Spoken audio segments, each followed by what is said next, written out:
మర్రిచెన్నారెడ్డి గారి జమానాలో ప్రాణాలు వేరే అందరు కాల్పులలో. మరి ఎందుకు ఎందుకు అంత ప్రాణాలు వదిలిపెట్టడానికి యువకులు సిద్ధమైతే వాజ్పేయి ప్రభుత్వంలో ఇవ్వాలి కదా. ఉద్యోగం అయితే మళ్ళీ పిల్లలు చనిపోతారు, విద్య నష్టపోతారు, తల్లిదండ్రులు నష్టపోతారు, యువకులు ప్రాణాలు గాల్లో గడిచిపోతాయని చెప్పి ఆలోచన భారతీయ జనతా పార్టీ లేదా అండి? ఈ రోజు మాట చెప్తున్నారు వెంకరెడ్డి గారు. కేసీఆర్ గారు తప్పు చేసిన చూపించేది కాదు, తెలంగాణ రాష్ట్రం సాధన లోపల మీ చిత్తశుద్ధి ఎంత? ఇప్పుడు మీ రాష్ట్ర అధ్యక్షుడు కిషన్ రెడ్డి గారు రాజీనామా చేయలేదు. ఒక్కసారి గమనించండి మీరు. మేము రెండోసారి రాజీనామా చేస్తే 20 సీట్లు ఉన్నాయి, 9కి వచ్చినాయి. మావి నష్టపోయిన రాజకీయంగా అయినా వదిలిపెట్టే తెలంగాణ ఉద్యమాన్ని. అది గమనంలోకి తీసుకోండి మీరు. రైట్. కానీ ఒకటే రామ్మోహన్ గారు అంటే కాంగ్రెస్ పార్టీ ఏం లోటుపాటు జరిగితే సరిదిద్దుకుందాం. రైట్. ఖచ్చితంగా ప్రజల కోసం, తెలంగాణ రాష్ట్ర ప్రజల కోసం మాట్లాడారంటే కేసీఆర్ గారు ఏం అదే మాట్లాడతారు, మధ్య చెప్పింది మాట్లాడతారు కేసీఆర్ గారు. రైట్. ఇందాక రామ్మోహన్ గారు, ఇందాక అనలిస్ట్ రామ్మోహన్ రావు గారు చాలా ప్రధానంగా ఒక పుస్తకం తీసుకొచ్చాను, లేకపోతే గతంలో ఇప్పుడు కూడా కేసీఆర్ గారు చూసి చదివినటువంటి సందర్భాలు ఏవో ఫిగర్స్ కోసం చూసేవారు తప్ప ఆయన ప్రసంగం అనర్గళంగా ఉండేది. నిన్న కేసీఆర్ మార్కు మిస్ అయింది అన్నటువంటి విశ్లేషణ క్లియర్గా కనిపిస్తుంది. దాన్ని ఒప్పుకుంటారా? అంటే ఒప్పుకోవడం అనేది మీరు ఒప్పుకోరు, ఎందుకంటే కేసీఆర్ గారు ఫేవరెట్ కాబట్టి మీరు అనుకూలంగా మాట్లాడతారు. దాని నుంచి కొంచెం బయటకు వస్తే ఆ మార్కు కనిపించలేదు కేసీఆర్ గారు ప్రసంగం. విశ్లేషకులు గారు గమనించింది వాస్తవమైన విషయం, అది అక్కడ జరిగింది కూడా వాస్తవం. ఎందుకంటే ఆయన ప్రసంగాల్లో ఎప్పుడు కూడా పేపరు పెన్ను ఈ పదాలు లేవు. ఆయన అనర్గళంగా అప్పటికప్పుడు చాలా అనర్గళంగా మాట్లాడేవారు. అది మిస్ అయింది. ఏదో మాట్లాడుకోవడం అసలు చాలా మంది కీలకంగా ఉన్నటువంటి నేతలకు కూడా మాట్లాడడానికి అవకాశం ఇవ్వలేదు. ఏది ఏమైనప్పుడు కూడా వారు మొత్తం ఉపన్యాసాన్ని ఎక్కడ చదువుకోలేదు మిగతా పార్టీ నాయకుల్లాగా. కేవలం ముఖ్యమైన అంశాలకు నోట్ చేసుకుని వచ్చుండొచ్చు, అంతేగాని కేసీఆర్ గారు వాగ్దాటి కానీ వారి యొక్క ఆలోచన విధానం కానీ ఎవరు కాపీ చేయలేరు, ఎవరు దాటిపోలేరు కూడా. ఎందుకంటే అపారమైన అనుభవం ఉంది వారికి రాజకీయ పరంగా. తెలంగాణ అంశం పట్ల చాలా చిత్తశుద్ధితో 20 సంవత్సరాలు పూర్తి చేసుకున్నాం. కేవలం కొన్ని రాజకీయ అంశాలతోటి, కొన్ని చిన్న పొరపాట్లతోటి మేము ప్రభుత్వాన్ని కోల్పోయినాం తప్పితే మళ్ళీ మాకు ఓటేయడానికి ప్రజలు ఎక్కడ కూడా సానుకూలంగా లేరని భావించవచ్చు. కాంగ్రెస్ పార్టీ రోజు కళ్ళబల్లి మాట అబద్ధాలు చెప్పి అధికారంలోకి వచ్చారు. మీరు ప్రజలంతా తిరగబడుతున్నారు. చూడండి ఒకసారి నిన్న జరిగిన సభ చూస్తే ఆశ్చర్యపోతారండి మీరు. లక్షలాది జనం 3-4 రామ్మోహన్ గారు జనం అనేది వస్తున్నారు.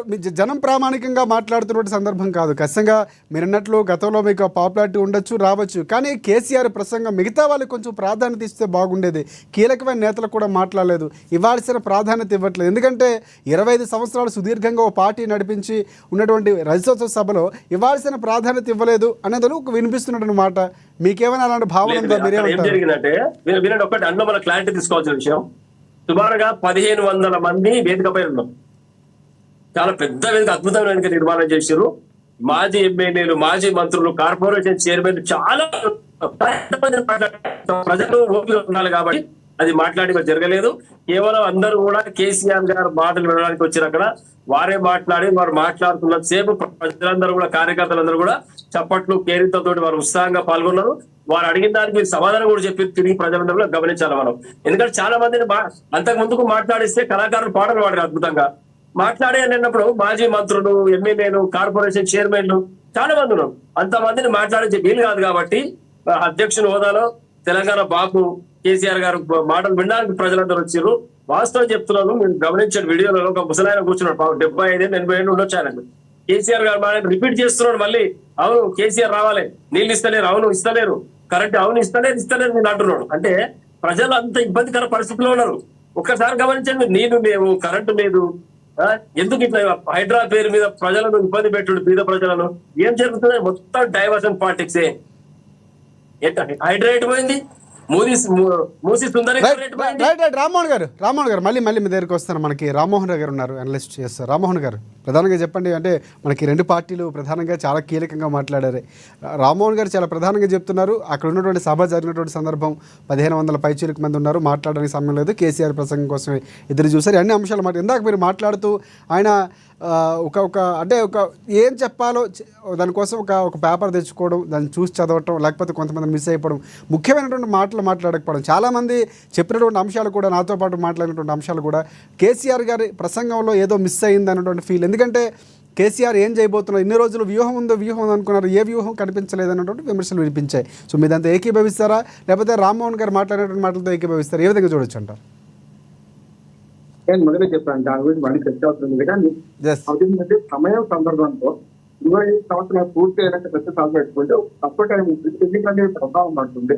ముందు పెట్టుకోవడం వల్ల ముందస్తుగా పోతుంది, అంటే ముందుగా పోయినట్టు అయింది అనుకున్నాను. కానీ ఈ సంవత్సరంలో, ఈ 2000 సంవత్సరంలో పార్టీ నిర్మాణం గురించి ఆలోచిస్తాం. ఇద్దరు కూడా సంస్థాగతంగా ఎన్నికలు దానికి సంస్థాగతంగా ఎన్నిక కావాల్సినది. పార్టీ కార్యనిర్వాహక అధ్యక్షుడు కూడా ఒక్క మాట మాత్రమే చెప్పండి అది ఇది దాని గురించి నేనేమంటానంటే కేసీఆర్ గారు 5 ప్రశ్నలు సమాధానం చెప్పాలి. కానీ ఇప్పుడు ఏమైతుంది, మన చర్చలో చూస్తే గత నెల చేసుకుంటున్నాం. కానీ చర్చకి ఎవడు ఇచ్చింది ఎవడు అంటే అదే నిర్ణయిస్తే టీఆర్ఎస్ 2 సార్లు అవకాశం ఇచ్చారు.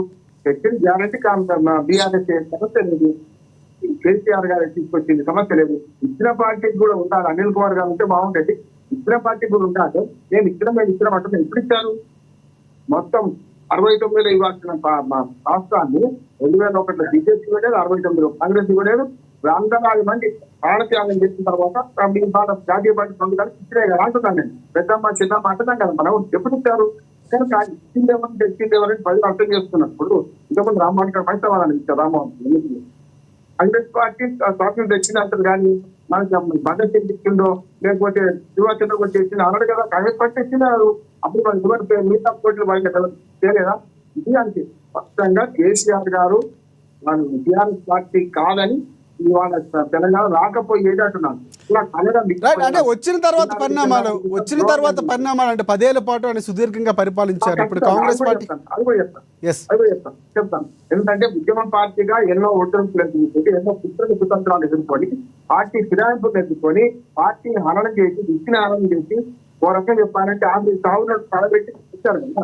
వచ్చిన 10 ఏళ్లలో ఇప్పుడు మిషన్ భద్రతలు కాదన్నావా, మిషన్ కాకతీయను కాదన్నావా, మాట్లాడమా ఏం మాట్లాడాల్సి వచ్చింది? మిషన్ కాకతీయను కాదన్నావా, మిషన్ భక్తులు కాదా, కాళేశ్వరం కాదా, ఒక్క బెంచ్ కోల్పోతే మొత్తం పోయినట్టేనా? కాళేశ్వరం కాదన్నావా? ఇవాళ ఒక 10 పనులు, రైతు పనులు, ఇవన్నీ కూడా మేము అంతకంటే ఎక్కిస్తామని పెట్టుకొని వెలికి ఇవాళ అందులో సగానికి సగం కాదు, 1 కోటి కూడా పూర్తి చేయకుండా గుడ్డలు చేసుకుంటూ పోతే ఎట్లా అంటున్నాను నేను. ఇప్పుడు సమస్యలు కాదు కేసీఆర్ గారు టిక్కిందా టిక్కిందా, గట్టిగా పట్టు పదాలు వాడిందా అనేది మాకు ఆయన ఇష్టం అని మాట్లాడిండు. ఆయన మాట్లాడడానికి సమాధానం చెప్పాలి కదా అంటున్నాను. ఈ పార్టీని చెప్పాల్సింది ఏంటంటే స్పష్టంగా బీజేపీ ఏమో రాష్ట్ర అభివృద్ధిలో అప్పుడు కానీ ఇప్పుడు కానీ, ఇప్పుడేమో రేవంత్ రెడ్డి గారికి ఏమి ఇస్తలేదు. రేవంత్ రెడ్డి కన్నా కానీ కేసీఆర్ గారు అనిపిస్తుంది. కానీ రాష్ట్ర అభివృద్ధిలో భాగం మంత్రుల క్రమంలో ఎంత పట్టించిందని బీజేపీ ప్రశ్నించాల్సిందే. అట్లానే కాంగ్రెస్ కు ఇచ్చిన హామీ ఎందుకు అమలు కాలేదని ప్రశ్నిస్తున్నారు కదా, దాన్ని ఎందుకు మనం పరిగణన చెప్పుకోవద్దు? ఒక్క హామీ రైతుల విషయంలో 4 హామీలు ఇస్తే కేవలం ఒక్క హామీ కూడా పూర్తి కాలేదంటున్నాడు. రుణమాఫీ పూర్తి కాలేదు. అట్లానే ఏదైతే మనకు రైతు బంధు, రైతు భరోసా మనకి సగం ఎగ్గొట్టింది కదా, 2 మీటర్లు ఎగ్గొట్టింది ఇప్పటికే. దాని మీద సమాధానం చెప్పాలి కదా. కేసీఆర్ గారు స్పష్టంగా మాట్లాడిందా లేదా? సభ నిర్వహణ గురించి నేను మొదలు విమర్శిస్తున్నాను. కానీ సభ నిర్వహణ పక్కన పెట్టండి, సభ సక్సెస్ కాలేదు తేలింది అనే మాట అబద్ధం అంటున్నాను. ఈ సభ వాడు కరీంనగర్ సభ తర్వాత ఇంత పెద్ద సభ జరుపుకుంటారు లేదు అంటున్నాను. కరీంనగర్ సభ అంటే రైట్ ఫైనల్ గా అంటే సభకు సంబంధించి మీ దృష్టికోణంలో, లేకపోతే రాజకీయ పార్టీ విమర్శలు ఇవన్నీ పక్కన పెడితే, అంటే సభ కేసీఆర్ తన మార్కును చూపించడంలో సక్సెస్ అయ్యి అంటారా, లేకపోతే కొంతవరకు ఇంకా బాగా మాట్లాడితే బాగుండు అంటారు? ఏమంటారు? ఖచ్చితంగా మాట్లాడడం ఏమంటున్నాం, మాట్లాడే మనలో ప్రజాస్వామికరణ లేదంటున్నాను. అన్ని ఒక్కడే చేసింది అంటున్నాను. సభ నిర్వహణ సరిగ్గా ఉంటున్నాను. వాటితో సభ ఇక్కడ జరపాల్సింది కాబట్టి క్యాడర్కి ఒక డిజైన్ చేసాం. క్యాడర్ కొత్త ఉత్సాహం రావాల్సింది అంటున్నాను. అంతకుముందు కేటీఆర్, హరీష్ రావు, ఆఖరి మన రామ్మోహన్ గారు విషయాల కంటే ఎక్కువ మాట్లాడలేదు కదా. కానీ ప్రిపేర్ కావాల్సిందే అని అంటున్నాను నేను. ఖచ్చితంగా ఎక్స్పర్ట్ ని కార్నర్ చేయడానికి మనం మొత్తం మాట్లాడుతున్నట్లేదు. కానీ కొంచెం తీవ్రత వినియోగిస్తుండే లోకించింది, లోకించింది అనే మాట మాత్రం మన టీఆర్ఎస్ కార్యకర్తలు వినిపిస్తుంది. నేనున్న మాట కదా నేను. రైట్ రామ్మోహన్ గారు మీరేమంటారు? ఫైనల్ గా కంక్లూడ్ చేయండి. సార్ పెద్దలు చెప్పినట్టుగా కొంతమంది టీఆర్ఎస్ కార్యకర్తలు కావచ్చు, తెలంగాణ వాదులు కావచ్చు, ఆ వాడి వేడి లేదు కేసీఆర్ ఉన్నప్పుడు ఎందుకో మాట్లాడలేకపోతే అన్నీ వాస్తవం ఉండొచ్చు. ఒకవేళ నిరాశ పడితే మనం దాన్ని మళ్ళీ ఫుల్ఫిల్ తీసుకోవడం. కేసీఆర్ గారు బయటకు వస్తా అని చెప్పారు. తెలంగాణ కార్యకర్తలకు, టీఆర్ఎస్ పార్టీ కార్యకర్తలకు అన్యాయం జరిగితే చూసుకుంటూ కూర్చోడు, తప్పకుండా మీ వెంట నేను ఉంటానని వారు హామీ పడి జరిగింది. వేదిక పైన రామ్మోహన్ గారు చివరిగా నాదొక ప్రశ్న కంక్లూడ్ చేసే ముందు, ఇక్కడ నుంచి కేసీఆర్ని మేము మళ్ళీ మీడియాలో చూడొచ్చా? అలాంటి మాటలు వినే అవకాశం ఉందా, లేకపోతే మళ్ళీ ఫామ్ హౌస్కే పరిమితం అవుతారా? ఖచ్చితంగా కేసీఆర్ గారు ప్రజాక్షేత్రం రాబోతున్నారు.